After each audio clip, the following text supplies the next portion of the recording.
The Dodgers and Miguel Rojas are into Miami. What will the reaction be like for El Capitan Miguel Rojas, his first appearance back in Miami since the trade happened in the offseason? This is Locked on Marlins. You are Locked on Marlins, your daily podcast on the Miami Marlins. Part of the Locked on Podcast Network, your team every day.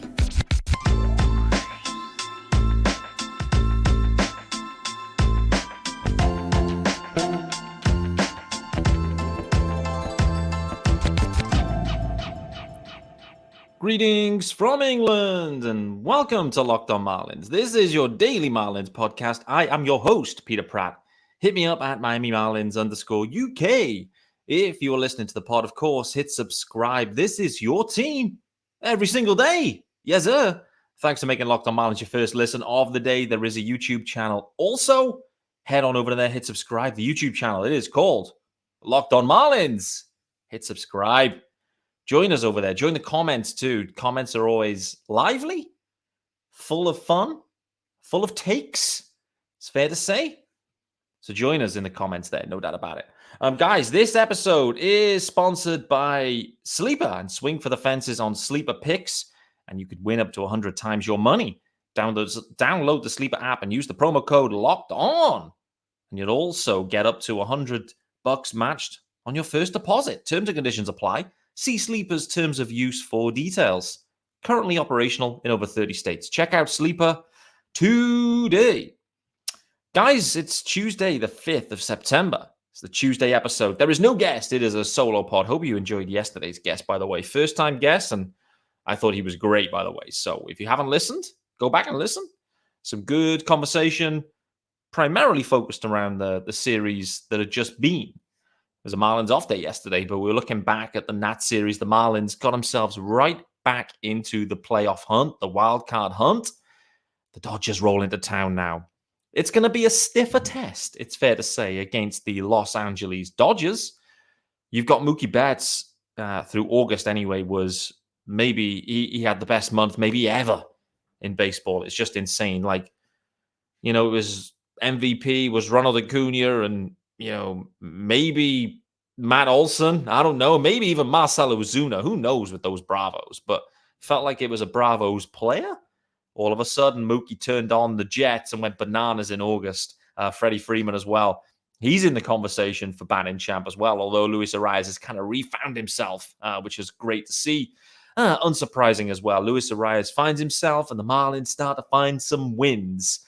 That's kind of the crux of this season for the Marlins. Like, they've made things happen. They've had the voodoo magic. But fundamentally, when Luis Arias is doing his thing, 3 hit days, 4 hit days, the Marlins, more often than not, are winning games. That's how vital Luis Arias is.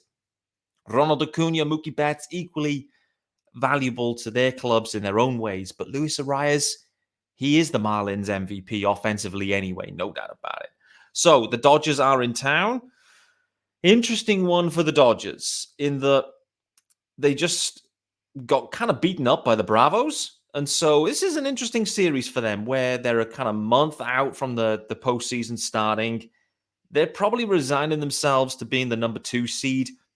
In reality, my opinion, the number 2 seed is in some ways the best seed this year. And so I think the Dodgers are perfectly happy. I'm not saying the Dodgers are about to throw this series or anything to that nature. But what I would say is that I think the pathway via the 2 seed is extremely enticing. And it's enticing because the Phillies are likely to, the Phillies could progress. And because they're a wild card and they'll be, playing another wild card team, they likely will progress. And likely will match up against the Bravos, where maybe the Dodgers in the 2 spot will end up facing off against, maybe the Brewers, maybe the Marlins. Who knows? Who knows how it goes? But, I like that matchup there. And so the point I'm trying to make, and I've made a long-winded way of saying this, I can tell it's late in the day. It's been hot here in the UK. I haven't had 1 beer by that. 0 beers, just to call that out. But point I'm making is, I don't think the Dodgers need this series. The Marlins absolutely need this series. They need to perform well in this series. And what we saw in Los Angeles recently was the Marlins, they could match up pretty well against these Dodgers. They obviously blew up Tony Gonsolin. Then they, had a doubleheader. Obviously, it was when that hurricane was expected, so they had to kind of flip the script on the schedules and bring a doubleheader onto the Saturday. It was all a kind of unique situation, but the Marlins really should have won at least one of those two games. I would say, Kershaw obviously going in game one this evening. It's going to be a real tough ask for the Marlins, clearly, a real tough ask. But Jesus Luzardo has found his form too. If Jesus Luzardo can contain the top of the order, the Dodgers order, I think you'd be saying the same thing with Kershaw, clearly. But we've got Jorge Soler back in the lineup, which I think is a huge boost. Jorge Soler, the best hitter against lefties, full stop, this year in Major League Baseball. He's been an absolute stud. Probably going to be a bit of rust. Hasn't played for just short of a week. So bit of rust there. Who knows? But great to see Soler back in there. But going back to the point I'm making here, the Dodgers really don't need this series. The Marlins really do. And so the juices are going to be flowing. And they're going to be flowing in particular because it's the return of El Capitan. Miguel Rojas is returning. I haven't seen the Dodgers lineup, but my expectation is that he starts in game one. And the question that's been kind of banded around a touch today, maybe on Twitter, on X, whatever you want to call this app now, but is, how should Miguel Rojas be received by whatever fans do actually turn up to the ballpark today on a Tuesday? I don't know how big the crowd's expected to be. Let's say it's 10 to 15,000, something in that range. Best case, maybe. What kind of reception did Miguel Rojas have? And I think I just wanted to kind of talk about Miggy. I talked about him loads on this pod, both last year, all that kind of players meeting, backlash, all of that stuff that went on, the trade, everything that happened there, etc., etc. It got a bit messy, the back end of Miguel Rojas' career in Miami. And once that players meeting went down and things started getting kind of thrown around and things got out of hand, I think it was pretty clear his time in Miami was kind of coming to an end. And he knew it.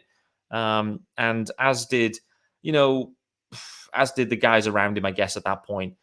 So he goes to the Dodgers. But the interesting bit is kind of looking back on Miggy Rowe's career in Miami, to be honest with you. And when you look at it in total, firstly, what you got to say is there is a huge body of work. He was, 8 seasons with the Marlins. His first taste of the action really was in 2015. He then played a lot of games in 2016. He appeared in 123 games. Only 214 plate appearances. Remember, this in 2016. He's in full-blown utility mode at this point. OPS plus in 2016 of 69. Okay. You then get into 2017.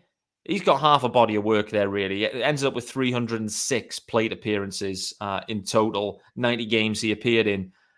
Then 2018, he steps into effectively a full-time role. This is when the rebuild really fully kicks off. And I think it kind of started to turn that way in 2017 anyway. But, in 2018, his first full starting gig is how I describe it there. What did he do? It was an OPS plus of 79. His OPS itself was 643. It looks like he led the league in grounded to double plays with 23 that season.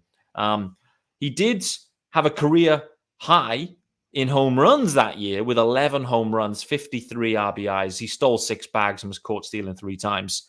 He hit 252 that year. And I think that's, when we look at his Marlins career, his career Marlins number is 265. So in 2019, again, it's a full-blown rebuilding team.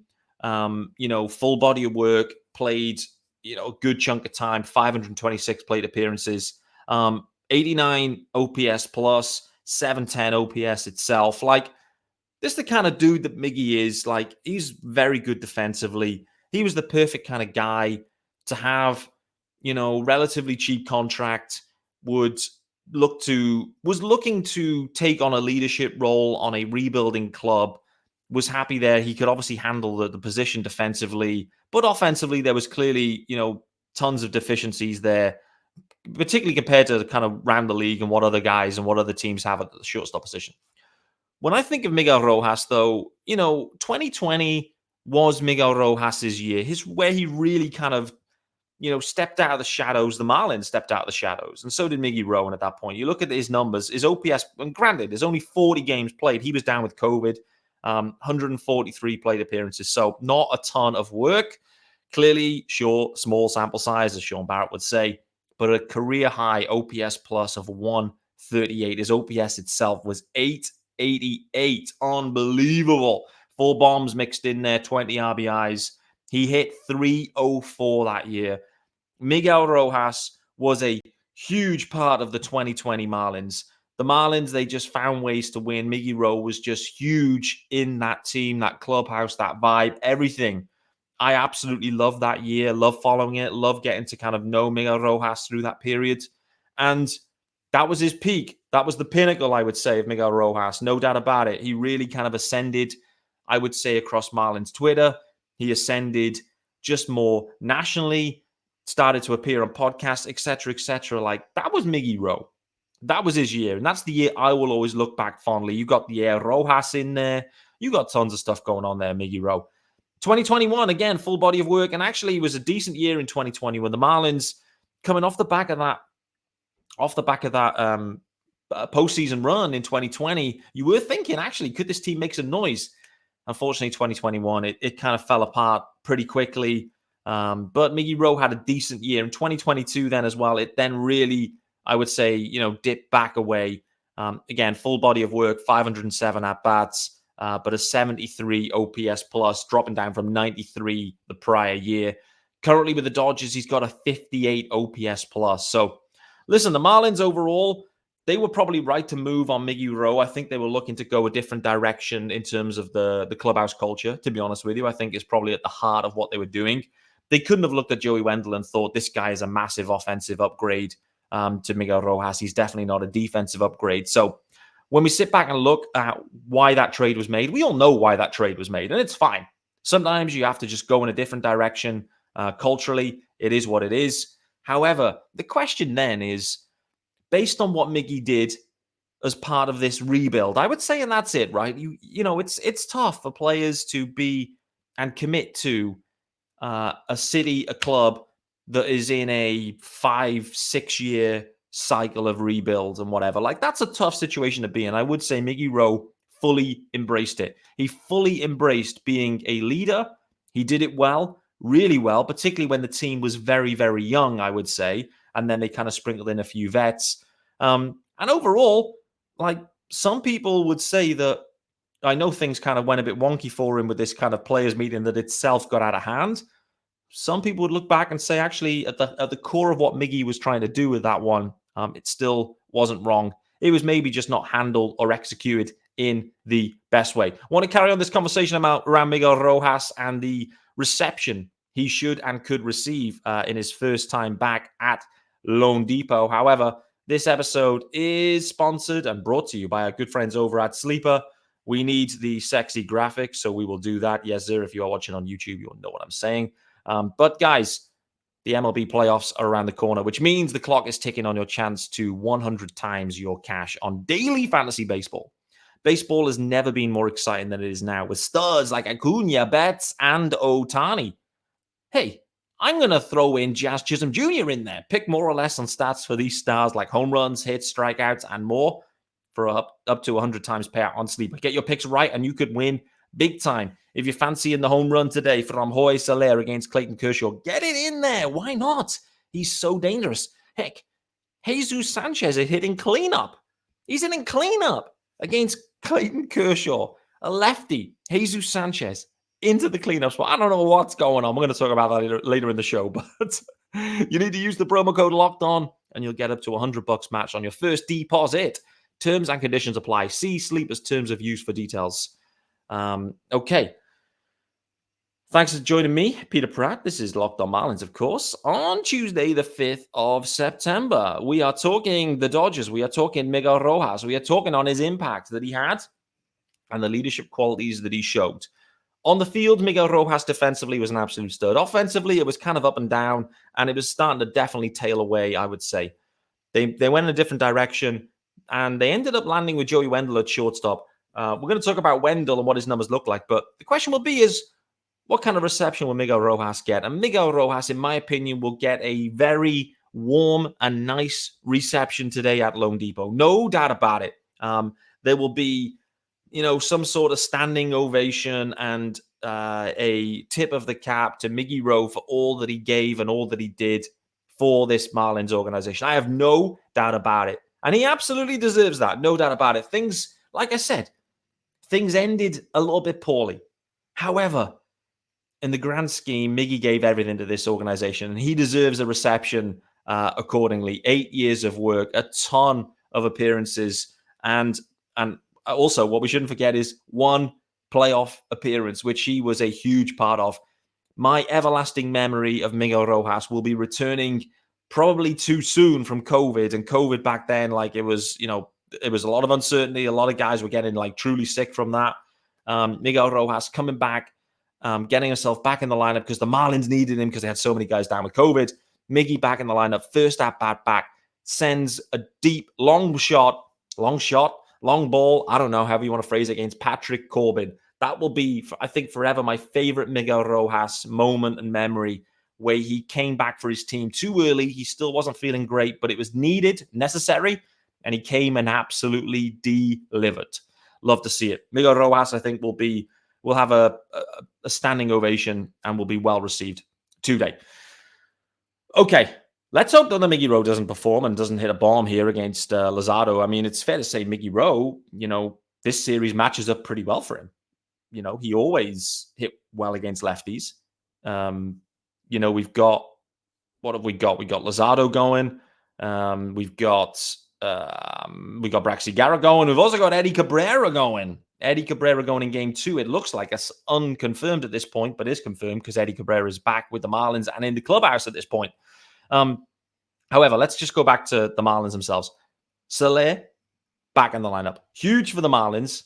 Huge, particularly against Kershaw. So wait to see what Jorge Soler can do. But listen, while he's been away, the Marlins have performed well. And it's been the other guys chipping in. Again, Urias finding himself. Jesus Sanchez, as I've mentioned in that ad read, that's how big a news this is. We're talking about Jesus Sanchez in ad reads. Yes, sir. Jesus Sanchez is hitting cleanup against a lefty, and that lefty is Clayton Kershaw. I cannot believe my eyes when I looked at this lineup today. I had a text message from, I think it was either Sean Barrett or Alan Witts, one of the two, saying, who said this about Jesus Sanchez earlier in the season? And I was looking at the message in this tweet and thinking, I don't know who would have said that. Who would have said it? And the message was basically saying Jesus Sanchez should not swing a bat at all against a lefty. Just let him pitch to him and just see what happens. Because when he seems to just get a bit too carried away and swinging, flailing away, etc. Thinking, who sent this message? Who would have said? And I was thinking, actually, it kind of makes some sense. And then I realized it was me. So he was resending my own message back to me, asking me who sent it like 5 months ago, saying Jesus Sanchez against lefties. I mean, I've been on this pod saying, I don't think Jesus Sanchez should be facing lefties, to be honest with you. I'm not certain, really, that Jazz should be.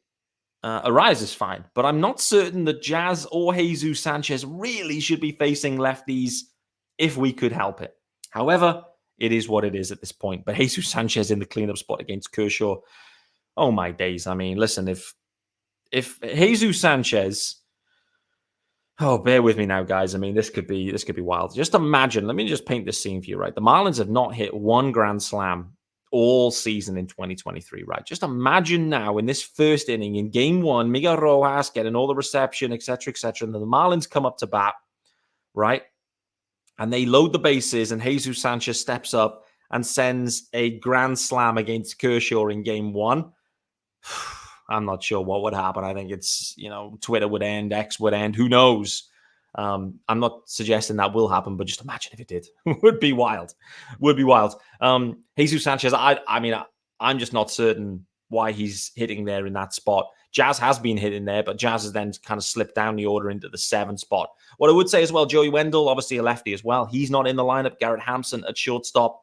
I mentioned Joey Wendle. I want to just briefly touch on him. I was supposed to talk about him yesterday, but we kind of got carried away on a few other topics, which does happen on this pod, as you well know, the king of the segues. However, we talked a lot about Miguel Rojas, but, just wanted to look at Joey Wendle, by the way, and just I wanted to go back and look at like what kind of hitter and what kind of career and what kind of consistency has Joey Wendle had. And when you go back to really 2018, which was his first full season, OPS plus of 118. He OPS himself at 789. Those are the types of numbers that Miggy Rowe, for example, has never sniffed offensively. Never has.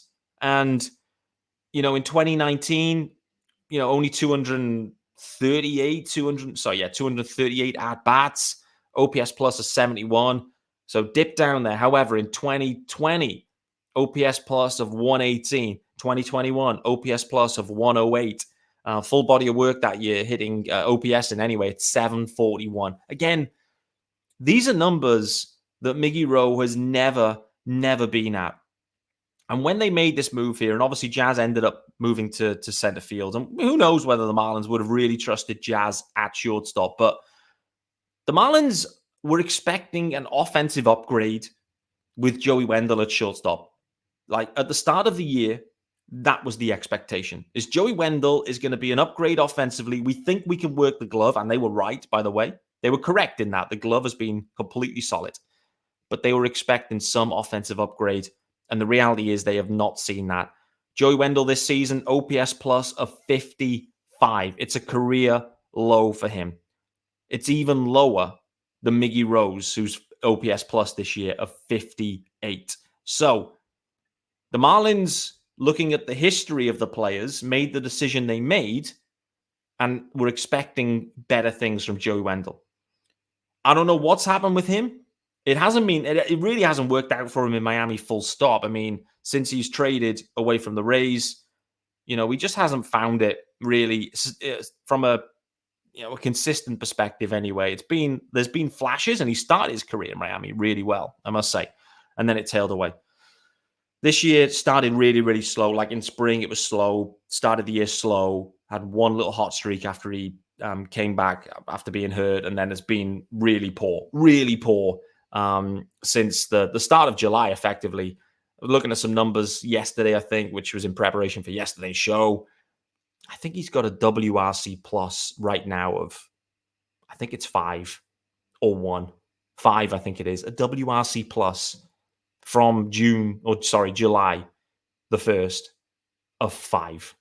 And the average being 100. So Joey Wendle is one of the worst, if not the worst, starting positional player right now in Major League Baseball. There's no surprise that Garrett Hampson is in there today. Yes, they could be platooning, but the Marlins have got so much to do at shortstop. I'm really intrigued to see in this offseason how they look to go. I don't know what's happened to Joey Wendle, and frankly, right now with Joey Wendle, he's a free agent at the end of this year, but the question will be is like, what happens with him just more generally? Does anyone look to sign Joey Wendle? Based on this year and what we've seen, and actually the last year and a half, I think we're in a situation here where Joey Wendle is going to be signing a minor league deal with an invitation to spring. Like, I struggle to see how he's going to, I mean, maybe he goes back to the Rays. Maybe he goes back to the Rays and signs, a relatively low value deal there with them. I don't know. I mean, they may well have a relatively long gap at shortstop. I don't know what the future holds there, but, the drop-off has been just so immense from Joey Wendle. It's been surprising. It's been disappointing. And, the reality is at this point, like with Wendle, I'm pretty surprised that they've persisted this long. When you look at AAA and there's just so many guys that could be, they can't be any worse. Frankly, they can't. And there's so many guys there. And this is the point, like Kim, with all this trade activity back in 2022, that she just acquired 5 shortstops. It was one of those kind of like situations where you get as many projectable shortstops as you can. And hopefully 1 or 2 of them will turn into something. That was kind of the plan. And with that being the situation, I'm just so surprised the Marlins have persisted this long with Joey Wendle. I appreciate that he may well be a positive clubhouse guy, but so was Gene Segura. That was everything we heard. And Gene Segura was moved on pretty quickly. So I find it surprising. Frankly, anyone else could come up and there would not be a dip in the production at all. They can't be, because the production has been worse in the league. So surprising. One final topic, Eddie Cabrera. He's back in the clubhouse today. He's been with the media today. It's unannounced, but he will be likely starting tomorrow. And listen, for Eddie Cabrera, this is huge. Huge. The Marlins badly need Eddie Cabrera. They need him because they're trying to stretch out Yuri Perez. They're trying to stretch out Brax. They're trying to manage Cueto as well coming back. Like, all of these guys, like, it's trying to just manage the arms, the innings, etc. And I think if they can get, just head screwed on Eddie Cabrera. And I don't know what it's been with Eddie Cabrera this season. Frankly, it's been frustrating for all of us to watch because the talent is there, clearly there. The stuff is there. Everything is there. We've hyped up Eddie Cabrera for years. And in certain games, he'll go out and you'll see it. And then other games, it's just walk city. When it happens to young guys, right? Like, we can't forget it. We saw the same in the Nats series. Josiah Gray. He's had a real nice season this year. He pitched well against the Marlins last time around. All of a sudden, just walks the bases juiced, walks in, 2-3 guys. Like, all of a sudden, like that, lost it. But Josiah Gray could find it again. Found it, managed to get himself back going. Eddie Cabrera, it feels like once it gets going, the domino effect, the snowball effect, whatever you want to phrase it, it just kind of comes and comes and comes. Next thing is, he's out of there. You pitch well at AAA. I do wonder if there was this kind of blister issue that was kind of lingering around for a while with Eddie, like whether there was just something there, maybe mentally, maybe it was physical linked to his fingers or blisters. I don't know. Irrespective, and Mikey mentioned it yesterday, actually, just saying that this could be like Brian De La Cruz last year, where De La Cruz optioned, spent a month down at AAA. He came back up and had one of the hottest Septembers. Just imagine if the Marlins could get the same from Eddie Cabrera. Send him down to AAA, month down there, gets his head right, away from the big league, comes back, rejuvenated, new guy, let's go. No bigger test than the Dodgers. No bigger test. And all eyeballs will be on Eddie in game 2. No doubt about it. He'll be feeling amped. He'll be feeling nervous. I'm sure of that. Why wouldn't he be? These are meaningful games for the Marlins. They mean more to the Marlins than they do the Dodgers right now. And I do wonder if at home, that gives the Marlins the edge in this series against the Dodgers. Not only are the Dodgers coming off the back of a bit of a spanking from the Bravos, but they've also got a bit of unsettling news, obviously, around Julio Urias. Not sure what the future will hold there on that situation, but he's not pitching in this series. I'm not sure if he'll pitch in any further Dodgers series this year or in the future. Who knows? But, they've got their own issues happening at this point. Like, I feel like this is a really good time for the Marlins to be facing the Dodgers. Kershaw's going to be a real tough test, no doubt about it. But the other two guys on deck, if the Marlins play well, they can win the games. That's going to wrap us up for today's episode, guys. Thanks for making Locked On Marlins your first listen of the day. And for joining me, Peter Pratt, it's the Tuesday episode, 5th of September. The Dodgers are in town. Miguel Rojas will likely have a rousing reception in his first game back in Lone Depot. Soler is back. Jesus Sanchez is batting cleanup against Clayton Kershaw. Yes, you heard that correct. A lefty is throwing, and Jesus Sanchez is in the cleanup spot. Eddie Cabrera is back with the club and expected to pitch in game 2. Joey Wendle remains with the club. For how long? Who knows? I look forward to seeing you guys tomorrow.